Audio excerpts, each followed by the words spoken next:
Welcome back to my humble abode. Um, Progress is being done down here, but it's not finished yet. So, Chapter 10, Migration and Acculturation. There are a whole lot of numbers in this chapter, and I decided to avoid most of them because there's nothing more boring than repetition of numbers. And you're probably already bored enough by me. So, we'll go into it and read the chapter, get the numbers. Some of them are pretty interesting. Migration is not a new concept. The United States was built on migration. Migration has been happening for centuries.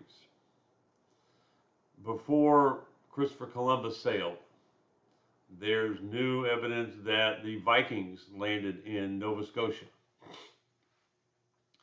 So that was a couple hundred years before Christopher Columbus. And before they had boats that were traveling across the oceans, we had people migrating to different parts of different countries. According to the textbook, there are a few different types of migration. Tourists. And you go to another place and visit for a little while. You can migrate within the United States and tour different places. A sojourner is somebody that goes somewhere else and stays for a little while, more than a tourist. They travel, and back in the days prior to me, that was much more common because it took so long to get across the ocean. Expatriate, or expat as they like to be called, is somebody that lives in another country but maintains the citizenship of their home country. And they live over there for a long period of time. Many work over there. Many retired military are expatriates in Mexico. I know of a group that once a month they have a tour bus that they hire that drives them from Mexico into Texas to go to the doctor and go to the commissary and the PX and all that other stuff. But they're living there for a cost of living, the weather, whatever you want to call it. Refugees are somebody that comes to another country because there is war or natural disaster or something in their country, and they come here for refuge. And asylum seekers, or asylee, is somebody that comes here to seek asylum. You have to register to be a refugee before you come into the United States, but an asylum seeker can walk across the border and say, I'm seeking asylum. The problems with immigration is you have to learn a new culture. It's not like your old ways are going to fit in all the time. You have to learn new things, new ways to dress, ways to act, how to drive. If you grew up in England driving on the right side, left side of the road, now you're driving on the right side of the road. So you have to learn the new culture, and it affects both the immigrant and the new community. The immigrant is changed by all these things, but the people that they meet and associate with are also changed because the immigrant doesn't do things the same way. I may have mentioned it in an earlier video. I had a German secretary one day. She brought in a cake. And I said, oh, what's a cake for? She said, well, today's my birthday. Okay. We don't bring a cake to work for our birthday. Usually our coworkers get one if they're so inclined for us. But it's not like we do it. But culturally there, it was her birthday, so she brought a cake. So the numbers are growing. According to the textbook, in 1975, there were 84 million people that lived in another country other than their birthplace. By the way, I'm one of them. I was born in Germany. I was born in Germany to American parents who were stationed overseas, and I was born in an American Army hospital. But back then, my parents still had to get me naturalized. They don't anymore. And technically, my citizenship is listed as derivative. That's something the chapter doesn't talk about anywhere. I was looking for it. But I derived my citizenship from my parents. And now there's 258 million in 2017. Why do people migrate? Well, for a better life. I mentioned earlier refugees, asylum seekers, a job. Maybe there's too much unemployment where they're from and they can't get a job there. Many of the immigrants we have in the United States come here as laborers. And I often hear people say, well, they're taking our jobs. Well, if Americans were going to get those jobs, then they wouldn't be taking them. They generally take them for less pay than an American would take for them, and they put food on the table. Much of it is in agriculture. And whether it's picking peas or picking pecans or picking grapes and making wine, we benefit from the labor force that comes here to do that work. Marriage, many soldiers I served with brought spouses back from other countries that they went to. They went to another country, they fell in love with somebody, and they brought them back. So a lot of the immigration is done because of marriage. Or somebody immigrates to a country and they say, hey, this is great here, and their family, they bring their family over because it's so wonderful. A job, like I mentioned earlier, if you can't get a job where you were at, maybe you can get one now. And national identity is something that we have to deal with. A lot of the immigrants come here and become naturalized citizens. And many of them are as patriotic or more than many Americans that were born in this country. They have seen a different world. They have experienced a different government. And they fell in love with this country and they became citizens. So the book talks about a few different countries. Israel, and I'm not going to go into every little detail about Israel, but Israel is basically, the country of Israel is a Jewish nation. It's the national identity of that religion. And many people have gone to Israel, immigrated to Israel, that are Jewish.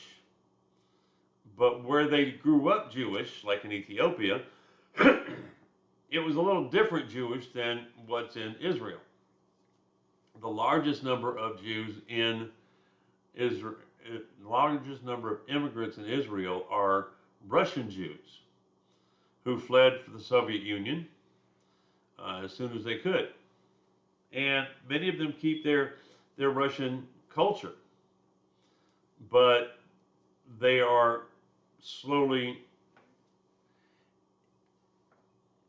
immersing themselves in the Israeli culture.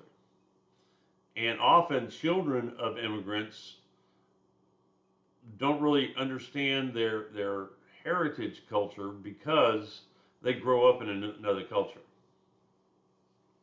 My three kids grew up a lot in Germany, and they picked up a lot of the European cultures from being in Germany. Europe, it doesn't list, Europe is a group of countries, but it lists it as a nation or national identity, and that's mostly because of the European Union. I spent probably about 12 years in Europe, mostly in Germany, and before the European Union. And each country has its own idiosyncrasies. I crossed the French border. I took my mom, her brother's buried over there, and I took her to a place called Saint-Avold, France. And she said, well, do you speak French? And I said, no, but it's only 20 kilometers from the German border, so there shouldn't be a problem. So we got to the hotel, and I asked them, probably German, Deutsch, and I thought they were going to string me up in the courtyard because they still hate Germans from World War II. And they said, we speak English, but we're not speaking German. I said, I'm sorry, you know, I didn't mean to offend you. So right now, as the European Union, they're keeping their country borders and trying to unite. Much like the United States. They have one currency now, like we have. And each state has its own little culture. And each region has its own culture. And so they're kind of like becoming a mini U.S. because they're passportless borders and that type of stuff in one currency, but they still have their own country. Kind of like people being proud of being from Georgia and proud of being from Alabama. They're still part of the United States, but they keep their state identity. Brazil is a very interesting story. It was settled originally, well, I don't want to say originally, because there were native first inhabitants there. But it was settled by the Portuguese, and the Portuguese didn't allow any other country in because they didn't want other countries taking part of their Brazil. And then they started slowly letting other ones come in. The largest number who came in were slaves. Just as in the United States we had slaves brought from Africa, they had a whole bunch more brought from Africa to Brazil. And as a matter of fact, when the United States abolished slavery, many Americans went to Brazil because they could still have slaves. Kind of screwed up to me, but that's what they did. It's probably the most diverse country. You have people from many different countries, German, American, Portuguese, the natives, Africans. So it's a very diverse country. The United States is a nation of immigrants, as I mentioned earlier. You know, originally there were the first inhabitants here, or Native Americans, or whatever they prefer to be called. And then we recently celebrated Columbus Day because Columbus discovered America. I hate to break it to you, but it was already here, and there was already people living here. So he didn't discover anything. And we recently found out that the Vikings were here before him.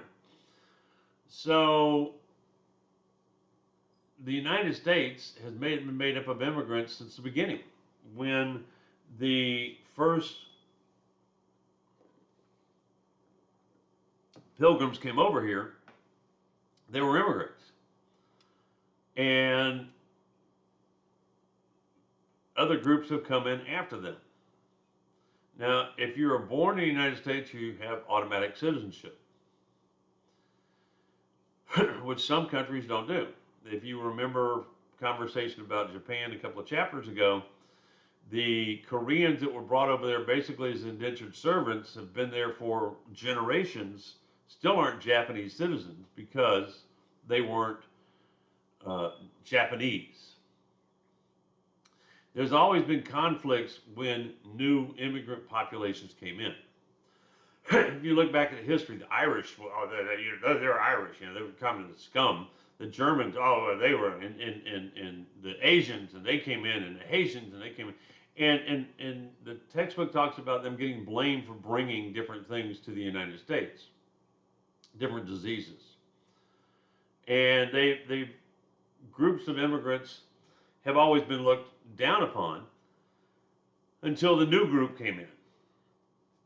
Then it was kind of like the new group's turn to be, you know, the stepchild. Immigration and individual identity. It's difficult to maintain your identity when you're an immigrant. Now, in Germany, there was a whole bunch of Americans there, and many of them only hung out with Americans. I preferred to go off post to German establishments and hang out with the Germans. And by doing so, I experienced the new food, the language, the customs, the structures, the buildings were different. And some of those buildings are, 800, 900 years old, 1,000 years old. They're beautiful architecture. And imagine that they built them without the power tools that we have nowadays. The transportation system was different. As I mentioned earlier, in England, you drive on the other side of the road.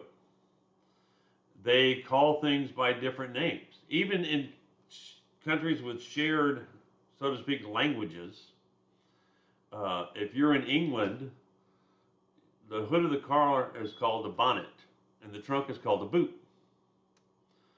The subway system is called the tube. I was in as an undergraduate at CSU with a girl from England, and she and I went to one of these office supply stores, Office Depot or somewhere, and we were looking for stuff. And she said, very attractive young lady, and the kid was like 16 years old, working there after school type deal. And she looked at him and she said, "Excuse me, where do you keep the rubbers?" And he was, and I just started cracking up. I said, "She's looking for erasers." So we have a shared language with England, but oftentimes there's confusion in that shared language. Now imagine going to a country that has a completely different language and trying to understand.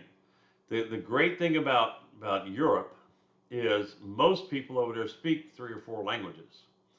Most of them speak some English. But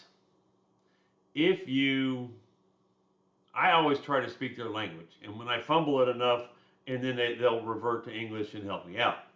But I've seen a lot of Americans, the first thing they say is, "Speaks English? Do you speak English?"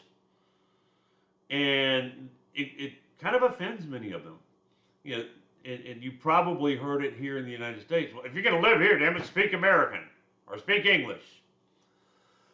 Well, the same goes for other countries. They're proud of their language and their history and their culture. And they don't necessarily want to be Americanized totally. And the Americans being over there have created a lot of different cultural things that the Germans didn't have. For example, Halloween coming up, kids went trick-or-treating in the American housing area.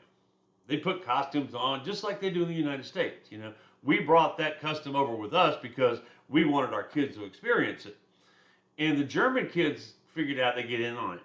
But they would just be in street clothes and walk up and say trick or treat and get candy.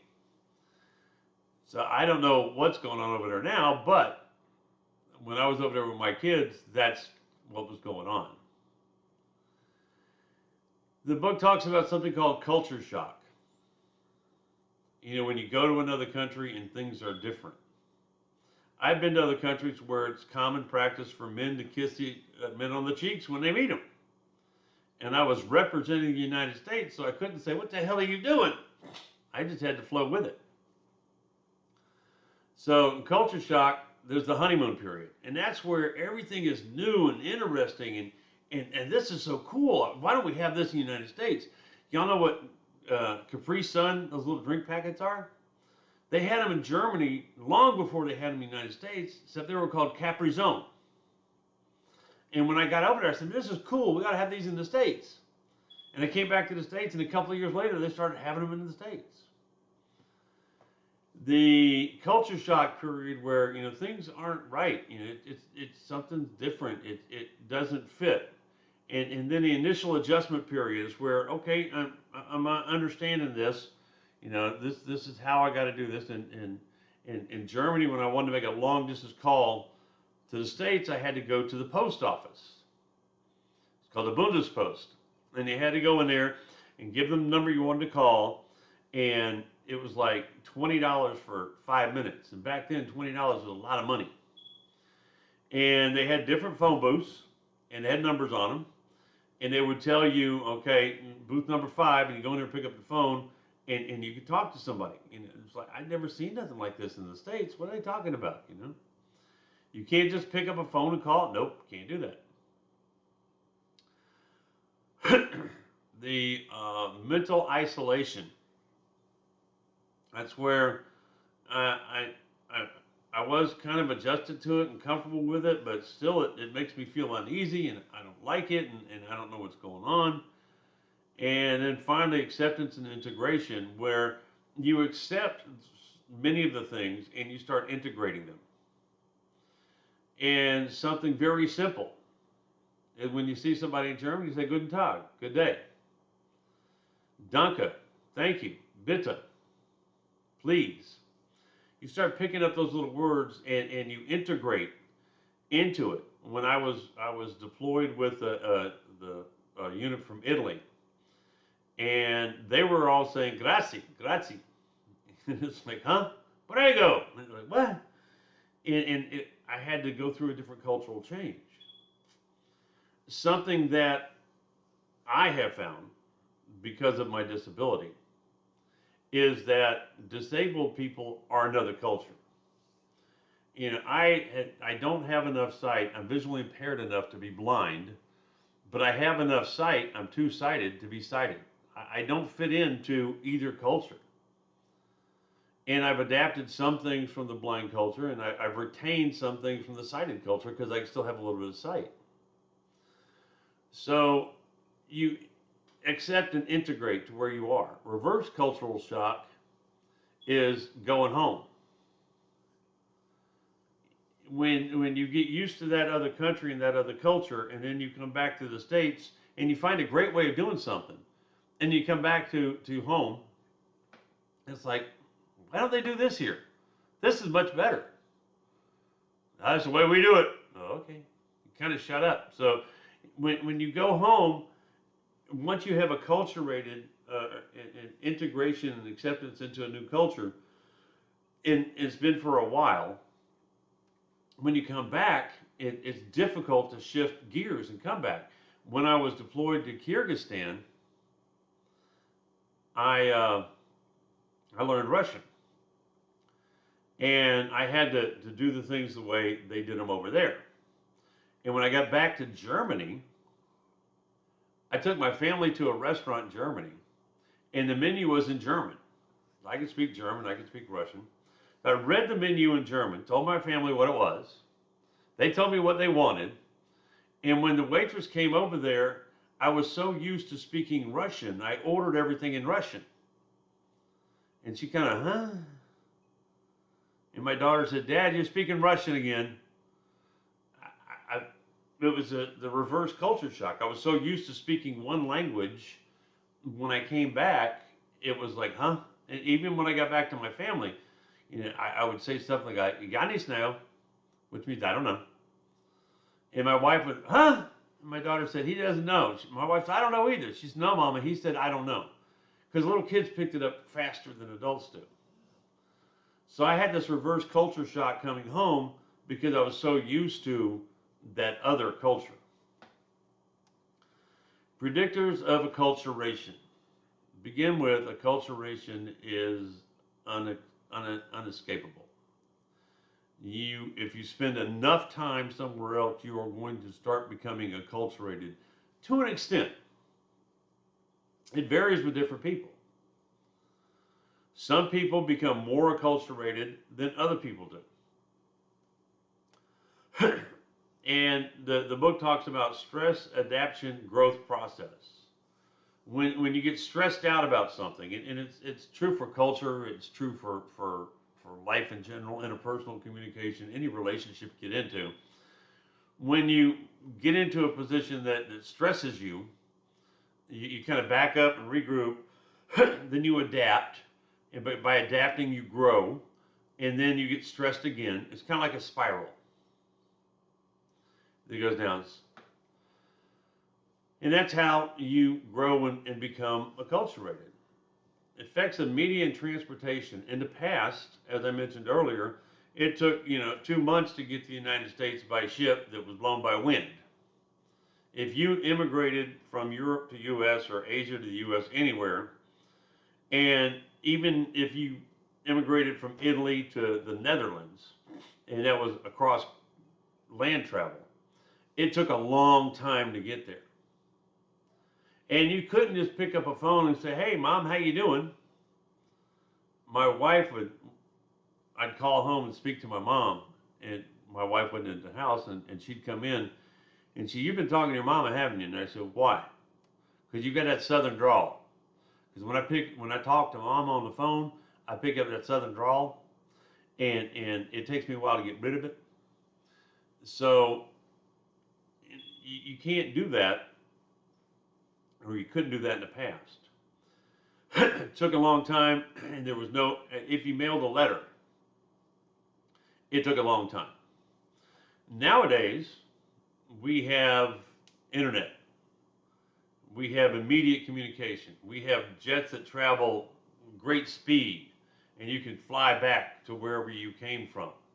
And it's changed even in the 20, 40 years since I joined the Army. Um,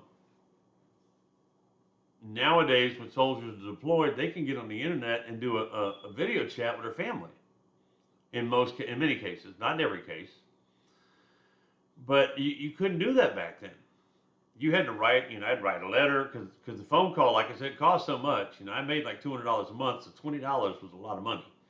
So I'd write a letter and I'd mail it, and then I'd wait, and then they'd write a letter and they'd mail it. So it'd be like 2 weeks between correspondences. So I hear kids talk about nowadays, and I apologize if I insulted you by calling you kids, but I hear many of my students nowadays talking about I'm in a long distance relationship.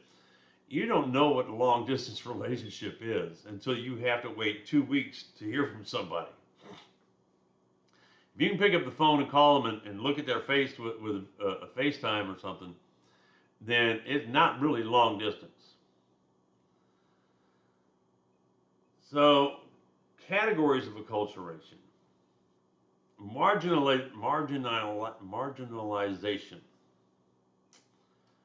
If you're marginalized, you feel like you don't belong. Like, I'm here, and many of the soldiers that I dealt with in Europe we called them barracks rats because they were marginalized. They'd stay in the barracks. They wouldn't go to the fest and all this other stuff. They wouldn't go in the economy and buy anything. They went to the PX. They were marginalized. They didn't feel like they belonged. They were isolated in many instances. They isolated themselves. And separation and segregation. Many people, and that's kind of like what those soldiers were doing. They kept the old. They didn't participate in the new. They were probably more separated and segregated than they were marginalized. But they didn't want to learn about the new culture. And to me, that was one of the best things about being over there, going to different countries and learning about their cultures. Assimilation, giving up the old and immersing in the new. And some people can do that, but I really don't believe that you can get rid of everything that you've known. But the book talks about assimilation as giving up the old and immersing in the new. So I'm not so-and-so citizen anymore. I'm now this citizen, and everything is this. And, I can see a lot of the people that came over from war-torn countries to the United States and became American citizens doing that. But I think what most happens often is integration.